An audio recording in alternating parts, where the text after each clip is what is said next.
Hello dear students, I am Professor Yogesh Vispute. Today we learn the organs of speech. To understand this particular unit or to understand phonetics and different concepts like voiced sounds, voiceless sounds, oral sounds, nasal sounds, or to understand how a particular sound is produced, it is essential to understand the diagram of organs of speech. As here you can see, there are different organs of speech shown in this particular figure. Let us start. This is the human nose. This particular passage is your nasal cavity through which you breathe. These are the lips, the upper lip and the lower lip. These are teeth. As here I have certain limitations, I have drawn only two teeth, that is the upper one and the lower one. This particular red portion is your tongue.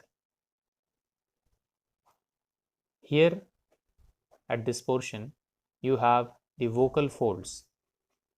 This particular part is called as larynx. Here you have your voice box. The concepts like larynx and pharynx you might have studied in the biology in your 12th standard. Here in the center, this particular red portion, here you have your hard palate, which is also called as just palate. In Marathi, you call it as talu. To study the consonants, the tongue is divided into 5 sections. For your understanding, I have made these 5 points here. When you will draw this diagram for the purpose of exam, there is no need to make these points. Let us learn which are the 5 different parts of the tongue. Here you have tip of the tongue. This extreme edge is called as tip of the tongue. The next part after tip, you have blade of the tongue. This particular part is blade of the tongue. After blade, you have this middle part, this central part, which is just in front of this hard palate. This central part is called as front of the tongue.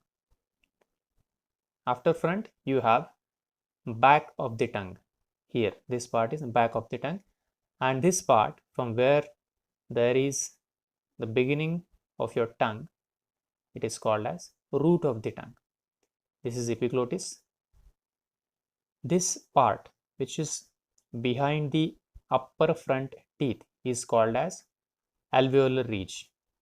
Now this part is also named as teeth ridge or gum ridge. So you can call this part with any of these 3 names. For example, when you produce sound like the, you will feel the realization here at the gum ridge. So remember this part, gum ridge. The next important part in this organs of speech is this one. This part is called as soft palate.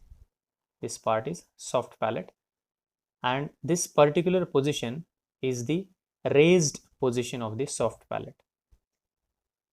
Now understand the importance of soft palate and its positions.